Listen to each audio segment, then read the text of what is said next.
biometric change करण जो अमल जो सेंट्रलाइज थियल आहे वो कराची में वो उन जे हथ में न डीओ जे हथ में न टीओ जे हथ में न डायरेक्टर जे हथ में असां डायरेक्टर डीओ से हिकिड़ो करे छॾे सघूं था जॾहिं इहा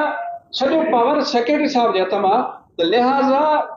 डीओ डायरेक्टर ते असांजो कोऑपरेशन नथो थी सघे ऐं जेको रिसेंटली हिन जेको आहे पंहिंजो ट्रांसफर पोस्टिंग रिप्लेसमेंट कई आहे मुख़्तलिफ़ ज़िलनि सभिनि जे अंदरि पर बिलख़ुसूस मीरपुर ख़ास ज़िले जे अंदरि हिकिड़े तालुके खां ॿिए तालुके में जेको असां खे ट्रांसफर कयो आहे हीअ सरासर ज़्यादती न आहे हीअ तालीम जी बहितरी न आहे पर तालीम खे बिगाड़ण जे लाइ आहे हीअ हिकिड़ो ऐं आख़िर में हिकिड़ी शइ चवंदो वञा ज़ाती तरह सां मूंखे उन लाइ इज़त आहे पर हिकिड़ो गिलेमर दुनिया जो हिकिड़ो छोकिरो शहज़ाद राय चवनि था उहो रोज़ाना जेका डिक्टेशन थो ॾे ऐं सरदार शाह साहिबु हुनजी हर ॻाल्हि खे यस कयो वञे असांजे सिंध जे अंदरि एतिरा